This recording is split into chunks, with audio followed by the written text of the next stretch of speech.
Good morning everybody. এই শীতের সকালে আজকেও একটি অঙ্ক নিয়ে এসেছি। এই তো অঙ্কটি হচ্ছে ঐকিক নিয়মের অঙ্ক। একটি শিবিরে 48 জন সৈন্যের 7 সপ্তাহের খাবার মজুত আছে। যদি ওই দলে আর ও 8 জন সৈন্য যোগ দেয় তবে ওই পরিমাণ খাবারে কত সপ্তাহ চলবে।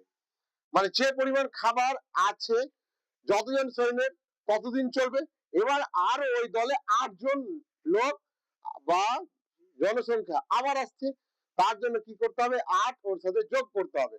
তো শুরু করছি, মাঝখানে কোনো স্কিপ করবে না, পুরো ভিডিওটা দেখবে, তাহলে সহজে করতে পারবে। তাহলে গণিতের ভাষায়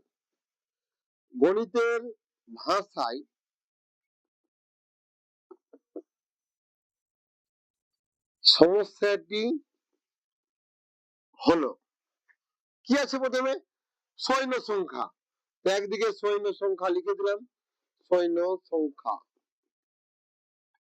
আর একদিকে সপ্তাহ বা দিন সংখ্যাও লেখা যায়, দিন সংখ্যা বা সময়, যে যেটা পারবে। সপ্তাহ লিখলে হবে, দিন সংখ্যা লিখলে এটাকে 7 কে আবার 7 দিয়ে গুণ করে দিন সংখ্যা লেখা যাবে। হ্যাঁ, তাহলে এখানে হচ্ছে এই 48 জন আছে, কয় সপ্তাহ বলে দিয়েছে, 7 সপ্তাহ বলে দিয়েছে। হ্যাঁ, এই যে 7 সপ্তাহ। তাহলে এখানে আবার কি বলেছে, ওই দলে মানে 48 জন তো আছেই, ওই দলে যদি আরো 8 জন সৈন্য আসতো তাহলে ওই খাবার কতদিন চলতো।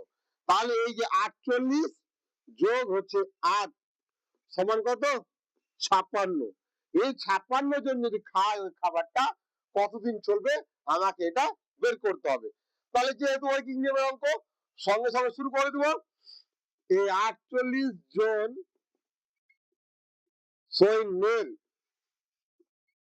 সৈন্যের খাবার চলে। আমি এখানে যদি দিন সংখ্যা করি তাহলে 7 কে 7 দিয়ে গুণ করে 49 দিন লিখবো, বা যদি সপ্তাহ করি তাহলে 7 সপ্তাহই শুধু লিখে দিচ্ছি, সপ্তাহ। ওকে, তাহলে একজন যদি খায় তাহলে ওই খাবারটা কি হবে, বেশি দিন চলবে। যেহেতু 48 জন খেলে 7 সপ্তাহ যাচ্ছে, তাহলে একজন যদি খায় তাহলে বেশি যাবে। তার জন্য হবে কি 48 গুণিত 7, আর এই সপ্তাহ থাকলোই। তারপরে এখানে কত পেয়েছি যোগ করে, 56। এই 56টা লিখে দিব। তাহলে এই 56, একজন খেলে বেশি দিন বেশি সপ্তাহ যেত, তাহলে 56 জন যখন খাবে তখন কম দিন যাবে। তার জন্য কি হবে, এই 48 গুণিত 7 বাই হচ্ছে 56 ভাগ করে দিলাম। তাহলে এই 7 দিয়ে যদি এই 56 কে ভাগ করি কত হবে, 8। 8 দিয়ে 48 কে কাটলে কত হবে, 6, সমান হচ্ছে 6 সপ্তাহ। তাহলে এটা আমি উত্তর পেয়ে গেলাম। এবং উত্তর লিখবো কি, তাহলে ওই পরিমাণ খাবারে 6 সপ্তাহ চলবে। আমার এখানে উত্তর হয়ে গেল। তাহলে আমার এই অঙ্কটি যদি ভালো লাগে অবশ্যই লাইক, কমেন্ট এবং শেয়ার করে দিবেন। সকলকে অসংখ্য ধন্যবাদ।